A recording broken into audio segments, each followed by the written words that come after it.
Hello students, अब देखिए बात करते हैं बेटा नए टॉपिक की। इससे पिछले टॉपिक में हमने वैद्युत प्रतिरोध पढ़ा। अब पढ़ेंगे बेटा विद्युत चालकता। विद्युत चालकता कि विद्युत चालकता क्या होती है, कैसी राशि है, क्या विमा है, ये किस पर निर्भर करती है। क्लियर बेटा। तो बेटा विद्युत चालकता जो होती है उसे हम लोग जी से व्यक्त करते हैं और यह विद्युत प्रतिरोध के व्युत्क्रमानुपाती होती है। हम इन बोल सकते हैं कि किसी चालक के प्रतिरोध के व्युत्क्रम को प्रतिरोध के व्युत्क्रम को विद्युत चालकता कहते हैं। ठीक है बेटा, किसी चालक के प्रतिरोध के व्युत्क्रम को विद्युत चालकता कहते हैं। इसे जी से व्यक्त किया जाता है। किस व्यक्त करते हैं बेटा? जी से कैपिटल जी का इस्तेमाल करते हैं। तो देखिए बेटा सर डेफिनेशन समझते हैं। लिखेंगे किसी चालक पदार्थ के प्रतिरोध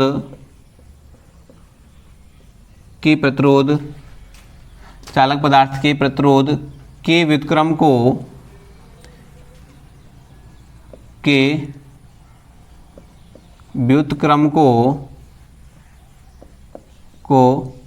वैद्युत चालकता कहते हैं। वैद्युत चालकता कहते हैं।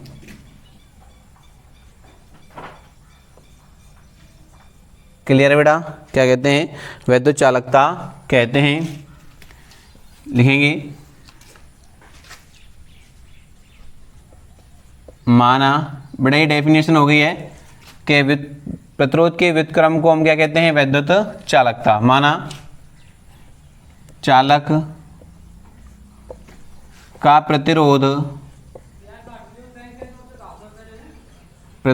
R है, तब वैद्युत चालकता देखिए बेटा G इक्वल टू आएगा 1/R। कितना आएगा बेटा? G equal to 1/R। Clear है बेटा? तो यहाँ से क्या बात स्पष्ट हुई? देखिए इधर कि इसे G से व्यक्त करते हैं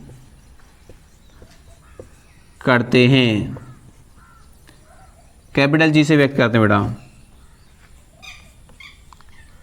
इसका मात्रक बेटा देखो ओम का उल्टा हो जाएगा, ओम इनवर्स, या इसको हम लोग ओम इनवर्स को बेटा मेहू कहते हैं। क्या कहते हैं? महू, या साइमन होता है। क्या होता है? साइमन। क्लियर है? एस का प्रयोग करते हैं और इसका जो साइन होता है वो उल्टा ओम होता है। क्लियर बेटा? इसका मात्रक ओम इनवर्स या मेहू या साइमन होता है। बेटा ये अदिश राशि है। कैसी राशि है? अदिश राशि है। राशि कैसी है? अदिश। क्लियर? कैसी राशि है बेटा? अदिश राशि है। बात करते हैं बेटा इसकी विमा की। जो विमा है ओम का उल्टा कर देंगे, M-1 L-2 T3A2। बेटा ओम की विमा की क्या हो गई? उल्टी हो गई। क्या हो गई? ओम की विमा की उल्टी हो गई। बेटा किसी पदार्थ का जो चालकत्व होता है, समझना बेटा, किसी भी चालक का जो कोई पदार्थ है उसका जो चालकत्व होता है, उसकी चालकता होती है, वो पदार्थ की आकृति, आकार और ताप पर निर्भर नहीं करती है। लिखेंगे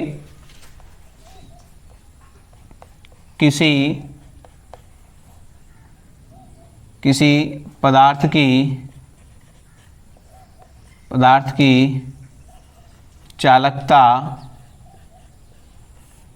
पदार्थ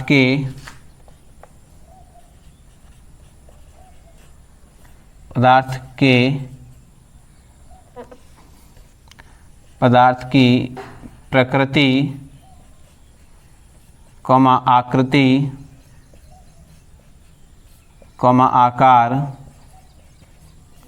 आकार तथा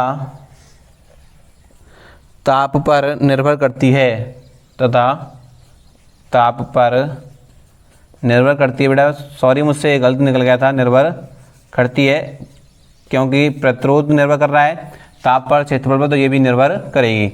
किसी पदार्थ की चालकता पदार्थ की आकृति, प्रकृति, आकार तथा ताप पर निर्भर करती है। क्लियर बेटा? तो देखिए इसके लिए हम एक ग्राफ खींचते हैं।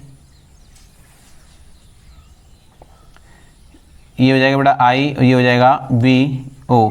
उल्टा इसलिए ले रहे हैं बेटा कि हमें प्रतिरोध का उल्टा करना है। तो ये एंगल कितना हो गया बेटा थीटा। तो यहाँ जो वैल्यू बन के आएगी I upon V equal to ten theta होगा बेटा, जिसे हम लोग क्या कह रहे हैं ढाल कह रहे हैं, और जो किसके इक्वल है जी के। क्लियर है बेटा? किसके इक्वल है जी के। तो जी इक्वल टू आ जाएगा 1/r। क्लियर बेटा? तो ये क्या हो गई बेटा हमारे पास विद्युत चालकता हो गई। क्या हो गई? विद्युत चालकता हो गई। अब बात करते हैं, मैं दोबारा रिपीट कर रहा हूँ बेटा, किसी पदार्थ के व्युत्क्रम, किसी पदार्थ के प्रतिरोध के व्युत्क्रम को विद्युत चालकता कहा जाता है। कोई पदार्थ है उसका प्रतिरोध R है तो उसका जो व्युत्क्रम है वो विद्युत चालकता के बराबर होगा। माना चालक का प्रतिरोध R है तब विद्युत चालकता G इक्वल टू 1/r। इसे G से व्यक्त करते हैं बेटा। इसका मात्रक ओम इनवर्स म्यू या साइमन होता है। ये कैसी राशि है? एक अदिश राशि है जिसकी विमा m-1 l-2 t3 a2 होती है। किसी पदार्थ की चालकता पदार्थ की प्रकृति, आकृति, आकार तथा ताप पर निर्भर करती है। क्यों करती है? क्या बेटा इसको हम ऐसे नहीं लिख सकते क्या? ध्यान दीजिए बेटा इधर। क्या G को हम लोग यहाँ देखना बेटा R इक्वल टू कितना होता है ml upon ne² a tau होता नहीं होता है। तो इसके आधार पे हम लोग जो G की वैल्यू निकालेंगे तो कितनी आएगी बेटा? G इक्वल टू आएगा कितना? इसका उल्टा करेंगे देखो 1/r का ml upon ne² a tau. ये कहाँ पहुँच जाएगा? ऊपर पहुँच जाएगा। तो वैल्यू क्या निकल के आएगी बेटा अपने पास? ne² a tau upon ml। तो ये G की निर्भरता आ गई निकल करके, आई कि नहीं आई बेटा? क्लियर है ना? क्षेत्रफल पर भी निर्भर कर रही है, आकार पर निर्भर करेगी, किस टाव पर निर्भर करेगी? टाव किस पर निर्भर करता है? ताप पर। संख्या घनत्व पर भी निर्भर कर रही है, लंबाई पर भी निर्भर कर रही है। तो ये वाली वैल्यू निकल करके आ गई। तो बेटा इसके लिए हमने ये ग्राफ खींचा, उल्टा लिया, B/I मतलब 1/r रहता है। तो ये G इक्वल टू निकल करके आ गया। अब बात करते हैं बेटा विशिष्ट प्रतिरोध या प्रतिरोधकता की।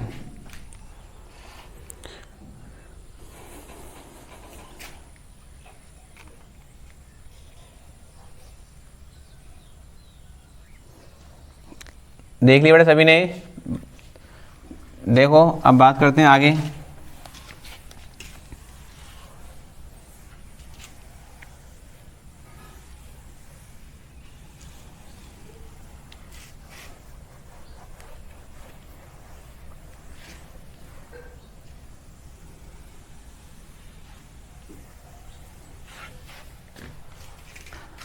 टॉपिक डालेंगे बेटा विशिष्ट प्रतिरोध अथवा प्रतिरोधकता।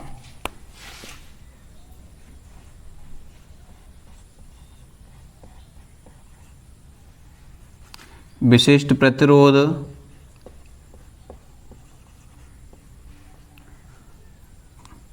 अथवा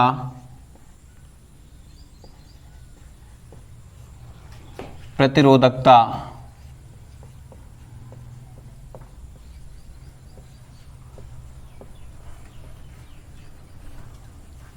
स्पेसिफिक रेजिस्टेंस। क्लियर बेटा? विशिष्ट प्रतिरोध प्रतिरोधकता। अब बेटा समझिए इसकी परिभाषा क्या होती है।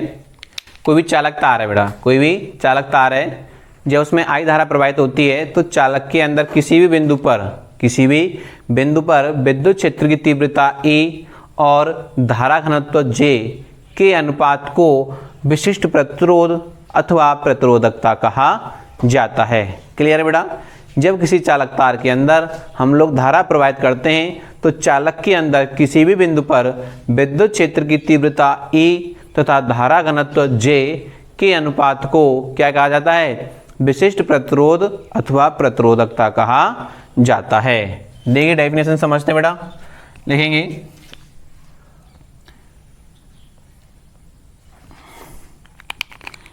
जब किसी चालक तार में धारा प्रवाहित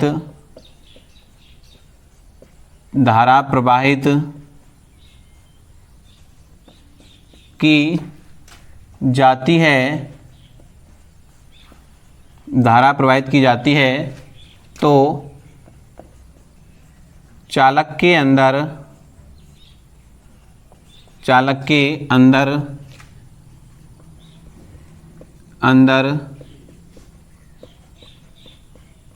किसी बिंदु पर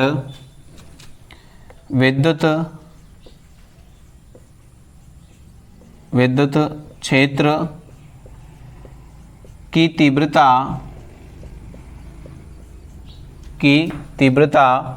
E और धारा घनत्व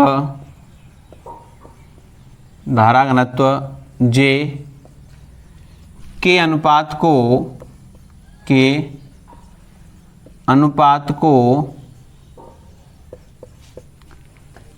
को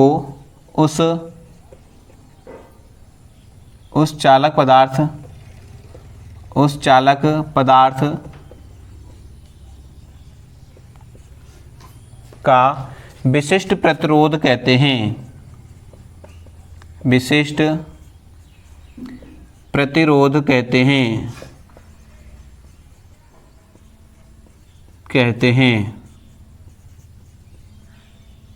क्लियर बेटा?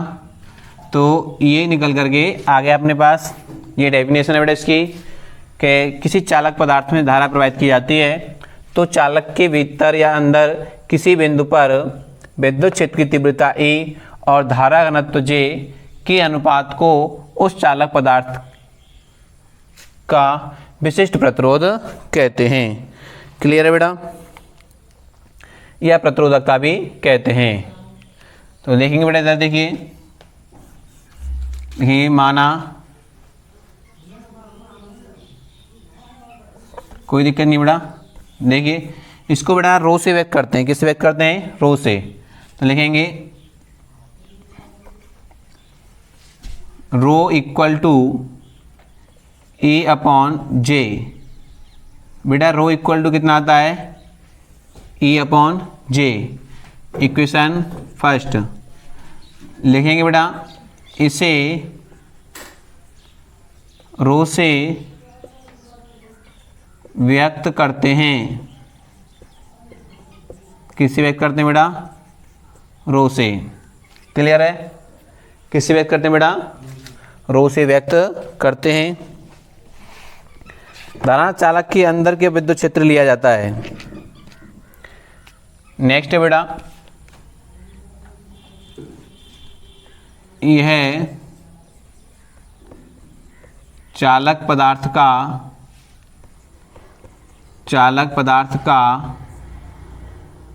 एक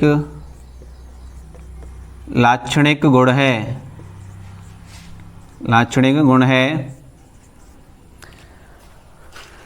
इसका मान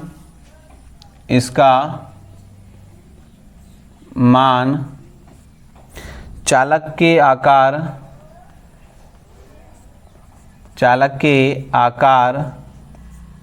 पर निर्भर नहीं करता है,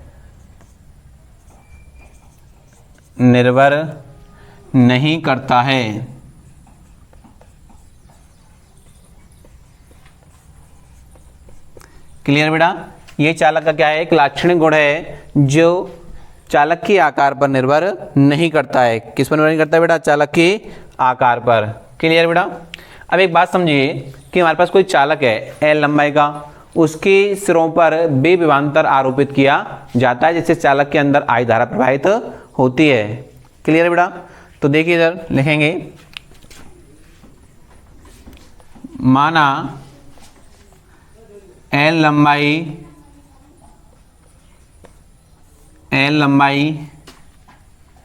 देखिए बेटा, माना L लंबाई व A अनुप्रस्थ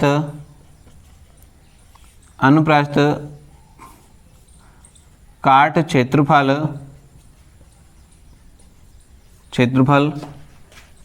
वाले चालक तार में B विभवांतर पर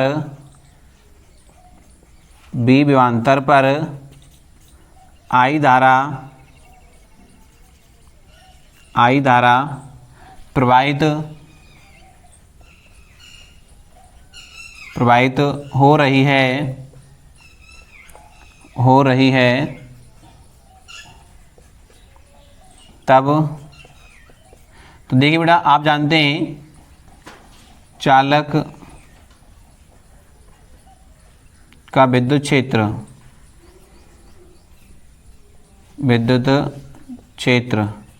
तो बेटा E इक्वल टू कितना हो जाएगा, B/L हो जाएगा। क्यों हो जाएगा बेटा? देखिए इधर मैं डायग्राम बना देता हूँ, छोटा सा बनाऊंगा बेटा। E कोई चालक है बेटा हमारे पास, तो इसके सिरों पर B विभवांतर आरोपित किया गया है। क्लियर बेटा? जिसका अनुप्रस्थ काट क्षेत्रफल कितना है, ये L लंबाई का है और A क्षेत्रफल है बेटा इसका। क्लियर बेटा? तो इसके अंदर जो विद्युत क्षेत्र बनेगा वो E इक्वल टू कितना बनेगा, B/L बनेगा। कितना बनेगा? B/L। तो ये निकल के आ गया अपने पास। और धारा घनत्व J इक्वल टू कितना आएगा बेटा, I/A होता है। ये समीकरण 2 और ये समीकरण 3। समीकरण 2 और 3 का मान समीकरण 1 में रखने पर लिखेंगे, समीकरण 2 व 3 का मान समीकरण 1 में रखने पर। क्लियर बेटा? देखिए इधर उठा के रखेंगे तो बेटा रो इक्वल टू है अपने पास, E की वैल्यू कितनी है, B/L। बेटा ये उल्टे हो जाएंगे तो A/I हो जाएगा, ये निकल के आ गया। तो रो इक्वल टू B/I और A/L हो जाएगा। लेकिन बेटा आप जानते हैं कि B/I क्या होता है, R होता है। क्या होता है, R। तो रो इक्वल टू निकल के आ गया RA/L। क्या निकल के आया बेटा, RA/L। क्लियर है बेटा सभी का? तो ये वैल्यू हमारे पास निकल करके आ गई। बात करते हैं बेटा मात्रक। बेटा इसका जो मात्रक होता है वो ओम इंटू मीटर होता है। कितना होता है, ओम इंटू मीटर। कैसे निकाला बेटा? देखिए आर का कितना हो गया, ओम। क्लियर है ना? और एरिया क्षेत्रफल कितना होता है, मीटर स्क्वायर, मतलब मीटर इंटू मीटर। और एल क्या होती है, मीटर। तो मीटर से मीटर क्या हो गया, कैंसिल आउट। तो क्या मात्रा बचा बेटा, ohm into metre. Ohm into metre. अब बात करते हैं बेटा इसके विमा की। तो विमा में एक एल और जुड़ जाएगा। विमा बेटा ओम की विमा में एक एल और जुड़ रहा है, तो देखिए क्या बनेगी विमा, M1L2 T-2 sorry T-3 A-2 into L. एक एल और जुड़ रहा है बेटा इसमें, तो विमा बनेगी बेटा इसकी M1 L3 T-3 और A-2। तो बेटा ये क्या बन गई, इसकी विमा बन गई। क्या बन गई बेटा, इसकी विमा बन गई। क्लियर है? तो देख लीजिए बेटा इसको, फिर आगे बात करते हैं। ध्यान दीजिए बेटा, इधर मैं दोबारा रिपीट कर रहा हूं कि विशिष्ट प्रतिरोध और प्रतिरोधकता किसे कहते हैं। कि जब चालक तार, आप सीधी परिभाषा बोल सकते हैं कि विद्युत क्षेत्र की तीव्रता और धारा घनत्व के अनुपात को विशिष्ट प्रतिरोध अथवा प्रतिरोधकता कहते हैं। जैसे मैंने एक भाषा लिखी है यहाँ पर कि जब किसी चालक तार में धारा प्रवाहित की जाती है तो चालक के अंदर किसी बिंदु पर विद्युत क्षेत्र की तीव्रता A और धारा घनत्व J के अनुपात को उस पदार्थ का विशिष्ट प्रतिरोध अथवा प्रतिरोधकता कहते हैं। तो बेटा इसे किससे व्यक्त करते हैं, रो से व्यक्त करते हैं। रो इक्वल टू हो गया E/J। ये जो विशिष्ट प्रतिरोध होता है या प्रतिरोधकता होती है वो पदार्थ का एक लाक्षणिक गुण है जिसका मान चालक के आकार पर निर्भर नहीं करता।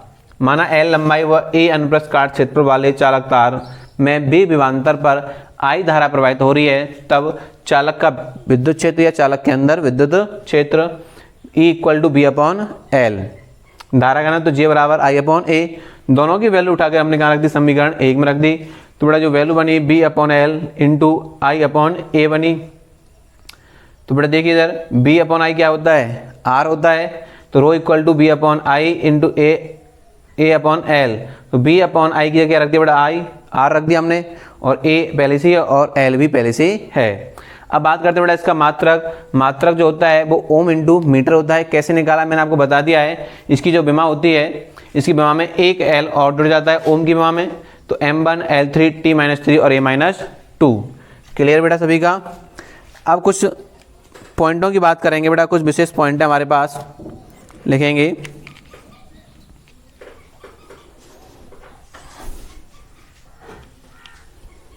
देखो बेटा इधर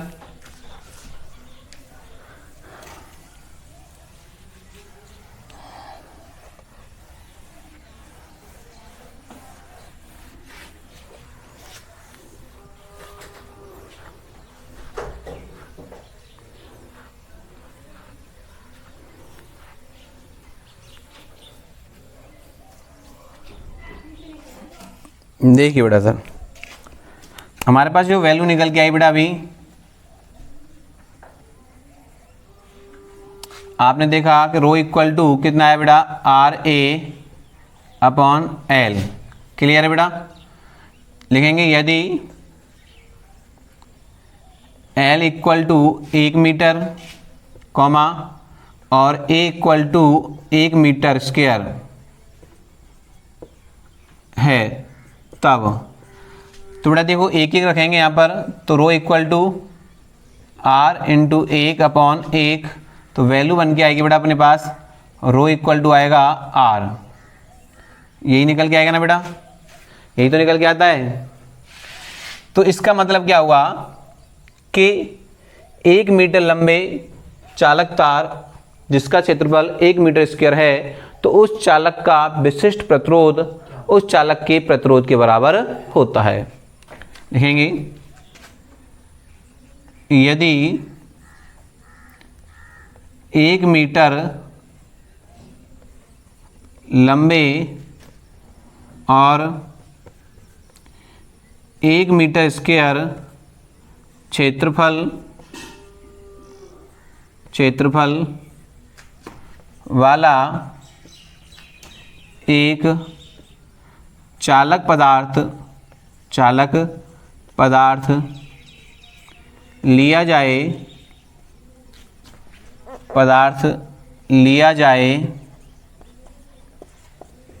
तो उसका विशिष्ट प्रतिरोध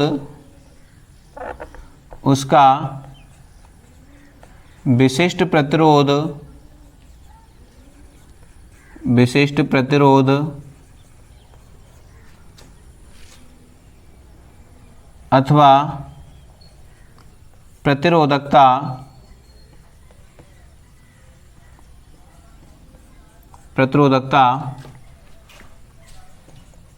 उस चालक पदार्थ के उस चालक पदार्थ के प्रतिरोध के बराबर होगी। क्लियर बेटा? तो ये चीज़ अपने पास 1 मीटर लंबे और 1 मीटर स्क्वायर क्षेत्र वाला एक चालक पदार्थ लिया जाए तो उसका विशिष्ट प्रतिरोध अथवा प्रतिरोधकता उस चालक पदार्थ की प्रतिरोध के बराबर होती है या होगी। क्लियर है बेटा यहाँ तक? अब आप जानते हैं कि R इक्वल टू कितना होता है, ml upon NE² A tau, यही तो होता है बेटा।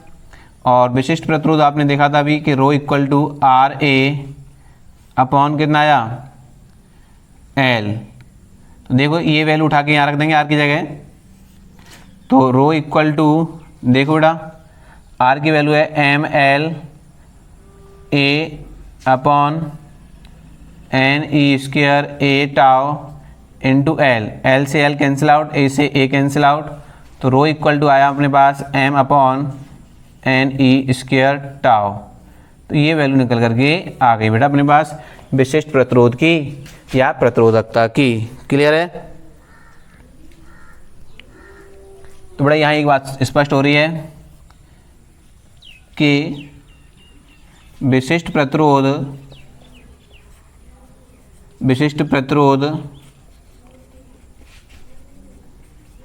अथवा प्रतिरोधकता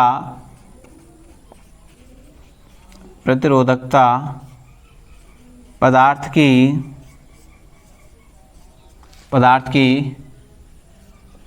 प्रकृति, आकृति, आकार तथा ताप पर निर्भर करती है।